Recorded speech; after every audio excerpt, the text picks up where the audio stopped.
امام فرما رہے ہیں وَثَلَاثَةٌ مِّنْهَا فِي الْعِلْمِ فَاحْفَظْهَا، اس کو یاد رکھنا، وَإِيَّاكَ وَالتَّهَاوُنَ بِهَا، اے عنوان خبردار اس کو جو ہے وہ ہلکا مت لینا۔ امام نے فرمایا اما اللواتی فی الریاضہ، جو ریاضت کی تین چیزیں ہیں، سب سے پہلی چیز ایاک ان تأکل ما لا تشتہی ہے فإنہ یورث الحماقۃ والبلاء، خبردار کبھی بھی وہ چیز نہ کھانا جس کا کھانے کا تمہارا دل نہ چاہ رہا ہو۔ کتنی سادہ سی بات ہے، نہیں دل چاہ رہا مت کھاؤ، جس میں تمہیں اشتہا نہ ہو، جس میں تمہاری خواہش نہ ہو رہی ہو مت کھانا۔ کیوں؟ فَإِنَّهُ يُورِثُ الْحَمَاقَةَ، جب تم اس طرح زبردستی کھاتے ہو اس کا نتیجہ حماقت کی صورت میں نکلتا ہے، وَالْبَلَهْ بے وقوفی کی صورت میں نکلتا ہے۔ مت کھانا جو دل نہیں چاہ رہا، زبردستی مت کھانا۔ دوسری چیز ریاضت النفس، کتنا آسان ہے، دیکھیں کر کے دیکھیے گا۔ لا تأکل الا عند الجوع، خبردار جب تک بھوک نہ لگے مت کھانا۔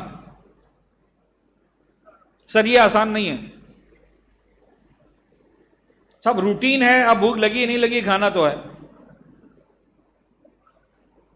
چاہے ناشتہ تگڑا کیا ہے تب بھی 1 بجے دوپہر کا لنچ کرنا ہے، چاہے ناشتہ ہلکا کیا ہے تب بھی دوپہر میں کھانا ہے، کیونکہ 1 بجے 2 بجے ٹائم میں نہیں کھائیں گے تو نہیں ملے۔ امام فرماتے خبردار یہ مت کرنا، لا تأکل الا عند الجوع۔ تیسری چیز وَإِذَا أَكَلْتَ، اور جب کھانا ہی ہے فَكُلْ حَلَالًا، حلال کھانا۔ آخری زمانہ ایک ایسا آئے گا کہ جہاں پر 2 چیزیں لانا جو شیر لانے کے مترادف ہوگا، ناممکن ہوگا ملنا۔ نمبر 1 اخن فی اللہ، سچا دوست، بہترین بھائی، ناممکن ہوگا نہیں ملے گا۔ وَاللُّقْمَةُ مِنْ حلال، بہت مشکل ہے جہاں انسان کہہ سکے 100% میرا لقمہ حلال کا لقمہ ہے، بہت مشکل ہے۔ فَقُلْ حَلَالًا وَسَمِّ اللَّهُ، خدا کا نام لے کر کھانا۔ وَاذْكُرْ حدیث الرسول، اور اللہ کے رسول کی اس حدیث کو یاد رکھنا صلی اللہ علیہ وآلہ وسلم، بندے خدا نے، آدمی نے، انسان نے آج تک کوئی برتن اپنے پیٹ سے زیادہ گندا برتن نہیں بھرا۔ جناب یقین جانے زانے گرامی، دنیا کی جو سب سے بے وفا چیز ہے وہ آپ کا پیٹ ہے۔ ہم ساری زندگی لگا دیتے ہیں اس شکم کو بھرنے کے لیے، یہ کیا دیتا ہے؟ گندگی کے سوا کچھ نہیں دیتا۔ سنو، فَإِنْ كَانَ وَلَا بُدَّ فَثُلُثٌ لِطَعَامِهِ وَثُلُثٌ لِشَرَابِهِ وَثُلُثٌ لِنَفَسِهِ، تو اس پیٹ کے 3 حصے کرنا، ایک حصے کو غذا کے لیے، دوسرے حصے کو پانی کے لیے، تیسرے حصے کو ہوا اور سانس کے لیے۔ وہ جو ریاضت نفس بہت آسان لگ رہی تھی نا، یہاں پر آ کر ناممکنات میں سے بن جاتی ہے۔ فَأَمَّا اللَّوَاتِي فِي الْحِلْمِ، وہ 3 چیزیں جن کا تعلق حلم سے ہے۔ حلم یعنی برداشت۔ حلم کا مطلب ہے اپنی میں کو ختم کرنا۔ سرکار کمال یہ نہیں ہے کہ ہم اپنی میں کو باقی رکھیں، کمال یہ ہے کہ انسان اپنے آپ کو سرنڈر کر دے، معبود تجھے کیا پسند ہے۔ جس کو اقبال نے کہا نا، خود ہی کو کر بلند اتنا کہ ہر تقدیر سے پہلے، شاید نہیں پتہ یہی میننگ ہے یا کچھ اور میننگ ہے۔ انسان اتنا مرضی الہی میں گھس جائے کہ انسان بستر پر سوئے، پروردگار کہے تیرا یہ سونا اتنا پسند آیا، ساری مرضی تجھے عطا کر دی۔ حلم کے اندر جو 3 باتیں ہیں، امام فرماتے ہیں سب سے پہلی بات برداشت۔ خیر وہ تکبر ایک بہت اونچا لیول ہو گیا، لیکن ایک سمپل جو امام فرماتے ہیں، مریدی طریق اللہ تعالی فمن قال لک، جس نے تجھ سے کہا ان قلت واحدۃ سمعت عشرا، ایسا لگتا ہے کہ مولا پاکستان کا چکر لگا کے گئے۔ ابھی سمجھانے کے لیے جملے کہہ رہا ہوں، خدا نہ خواستہ وہ شان میں گستاخی نہیں کرنا چاہ رہا، ایسا لگتا ہے سن کے گئے۔ ہم بازاروں میں کیا بولتے ہیں، کس طرح کا لہجہ ہوتا ہے۔ امام فرماتے ہیں اگر کوئی تجھ سے کہے کہ اگر سن، اگر تو نے ایک کہی نا تو 10 سننی پڑیں گی، یہی لفظ ہے ترجمہ۔ ان قلت واحدۃ سمعت عشرا، اگر تو نے ایک کہی تو میں تجھے 10 سناؤں گا۔ امام فرماتے ہیں فقل، تو اس کو جواب میں کہنا ان قلت عشرا لم تسمع واحدۃ، تو نے اگر 10 سنائی جواب میں ایک بھی نہیں سنے گا۔ یہ میں ختم کرنا اتنا آسان نہیں ہے۔ وَمَنْ شَتَمَكَ فَقُلْ لَهُ، اسے کہہ دے جو تمہیں برا بھلا کہے اس کو کہہ دو ان كنت صادقا فيما تقول فاسأل الله ان يغفر لي، اگر تو سچ کہہ رہا ہے، صحیح کہہ رہا ہے تو میں خدا سے دعا کرتا ہوں خدا میری مغفرت کرے.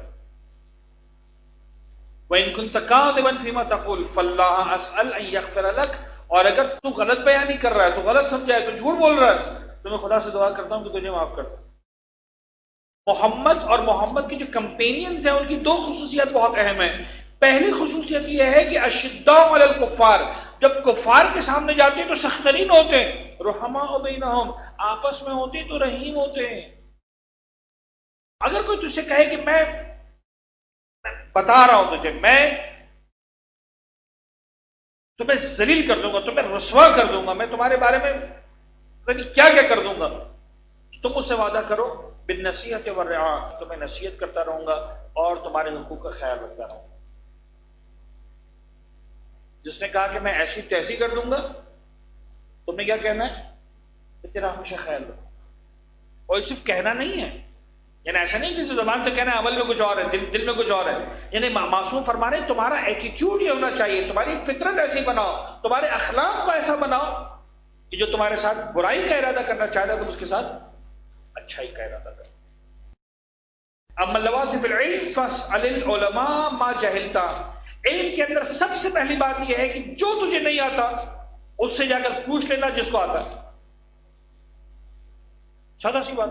فاسأل العلماء ما جہلت وإیاک ان تسألهم تعنتا وتجربتا. خبردار کسی عالم سے پوچھنے کے لیے، تجربہ کرنے کے لیے مت جانا، گردن کشی کے لیے مت جانا. جب بھی جانا سیکھنے کے لیے جانا،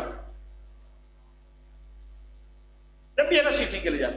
جو سوال پوچھنا اس لیے پوچھنا کہ اپنی جہالت کو مٹانا ہے، اپنی لا علمی کو مٹانا ہے، اپنی نادانی کو ختم کرنا ہے. دوسرا مسئلہ امام فرما رہے ہیں اس عنوان بصری کو، وَإِيَّاكَ أَن تَعْمَلَ بِرَأْيِكَ شَيْئًا وَخُذْ بِالِاحْتِيَاطِ جَمِيعَ مَا تَجِدُ إِلَيْهِ سَبِيلًا. خبردار اپنی ذاتی رائے پر عمل مت کرنا. مجھے یہ لفظ سمجھ میں آ رہا، مجھے یہ اچھا لگ رہا، میرا خیال یہ کیسا ہونا چاہیے. دین کے معاملے میں یہ مت کرنا میرا خیال یہ کیسا ہونا چاہیے. بدترین غلطی جو دین کے معاملے میں انسان کرتا ہے وہ یہ کرتا. اور آپ آج واٹس ایپ میسج کو اٹھا کر دیکھیے، میں کچھ چھوٹا طالب علم ہونے کے ناطے بڑی ذمہ داری کے ساتھ جملہ عرض کر رہا ہوں. صاحب جس کے دماغ میں جو چیز آتی ہے کسی مومن کے دماغ میں، موبائل اٹھایا، 8-10 جملے لکھے، پوری دنیا میں پھیلا دیا. اور اسٹارٹ یہاں سے ہوتا ہے. میں علماء کرام کو یہ مشورہ دینا چاہتا ہوں، یعنی سارے علماء نے جو کچھ کیا ہی نہیں، اب ایک مومن کو خیال آ گیا تو سارے علماء سے سنے کیا کرنا ہے. خود بالاحتیاط فی جمیع ما تجد الیہ سبیلا. لہٰذا کیا کرو، جہاں تک ممکن ہو احتیاط کے دامن کو ہاتھ سے بچو. میری بات کی کوئی حیثیت نہیں ہے اگر میرے پاس آیات اور احادیث کا ایویڈنس نہیں، سیرت اہل بیت کا ایویڈنس نہیں، بیکار ہے بات. ہر ایک کی بات بیکار. بڑے سے بڑا صاحب انسان امام آ جائے بیکار. اہل بیت اطہار نے کیا فرمایا، اہل بیت اطہار کی روش کیا ہے، اہل بیت اطہار کا طریقہ کیا ہے، وہ سکھاؤ. اپنی باتوں کو رکھو اپنے پاس. آخری بات، وَاحْرَبْ مِنَ الْفُتْيَا حَرْبَكَ مِنَ الْأَسَدِ. فتویٰ دینے سے ایسے بھاگنا جیسے شیر سے بھاگتے ہو. جس طرح شیر تمہیں چیر پھاڑ کے رکھ دیتا ہے نا، تمہارا دیا وہ فتویٰ تمہیں چیر پھاڑ کے رکھ دیتا ہے. اگر صاحب علم نہیں، اگر کوالیفائی نہیں کرتے ہو، خبرداری کام مت کرنا. دوسرا جملہ امام نے فرمایا اس تیسری بات کی وضاحت میں، فتویٰ دینے سے ایسے بھاگنا جیسے شیر سے بھاگتے ہو. اپنی گردن کو دوسروں کے لیے پل مت بناؤ. لوگ تمہاری گردن پہ رکھ کے کہ خدا اس نے کہا تھا اس لیے کیا تھا، کریں گے سب، پھنسو گے. لا تجعل رکبتک للناس جسرا قم انی. چلے جاؤ گئے ابو عنوان بصری، یا ابا عبداللہ فقد نصحت لک. جو نصیحت تمہیں کرنا تھی کر دی.